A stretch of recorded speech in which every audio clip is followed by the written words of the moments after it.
Good morning and assalamualaikum. Sa ngayong araw ay papasok na kami sa school kasi kahapon hindi sila pumasok dahil kailan sila daw yung klase nila. So ngayong araw, ipapasok na sila. So ayan, pinipray ko na yung uniform niya. Maya gigisingin ko na lang. Kasi pag Ramadan nga dito, alas 9 ang pasok nila. So maya gigisingin ko na. At saka sabi ni Badang, ialis ko yung maliit na tube sa cabinet niya, ipamigay na. So, alisin natin. So, ayan ang tube niya na maliliit na sa kanya.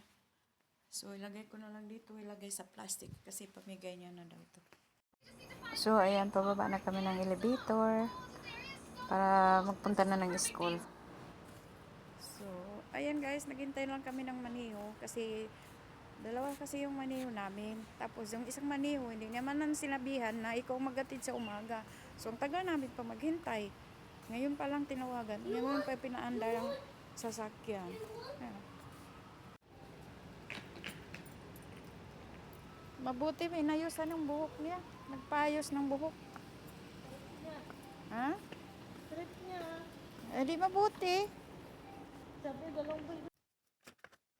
Sa oras na ito, karating namin galing school. So, dali-dali na ako maglaba kasi marami na akong labahan. 2 basket na. So, ayan, sinaysay ko na yung mga puti. At saka ito yung mga decolor, pinagsiparit-siparit ko na bago ko ilagay sa washing machine. Pupunta ko dun sa washing machine, hindi ko napagsabay-sabay dahil mayroon nagwa-washing din. Hindi lang ako. Totally, 4 yan ang washing machine. Kaya, madali kami maglaba.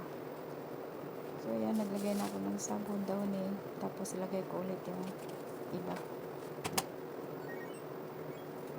So, ayan, pagpasok ko sa kwarto, ninarrange ko naman yung mga tutupiin dito, mga bed namin. Kasi, hindi na lagi na aayos. So, nagwalis ako dito sa bed na, sa kwarto namin. At saka yung mga tupiin, tinupi ko. Yung mga damit ko nakalagay sa basket, ilagay ko lagayan. Para maluwang ang namin, yung kwarto namin. Ilang araw na kasi hindi ako nakapaglinis dito. So ngayon, nagwalis ako, linisan ko para matiwalas yung pagtulog dito. Actually, hindi naman kami dito natutulog. Sa taas lang dito sa mga alaga. Pag ganitong oras lang kami dito sa kwarto pag galing school kasi walang alaga. Pero pag gabi, hindi man ako dito natutulog. Sa taas kami sa kasama ko. So, empty yung kwarto namin.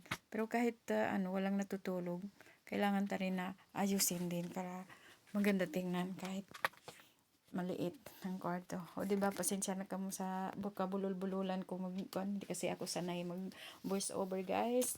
Pasensyahan niyo na, hindi talaga ako marunong. At hindi ako marunong mag-vlog. Kumbaga, nanggaya-gaya lang rin ako. So, ayan guys. Assalamualaikum.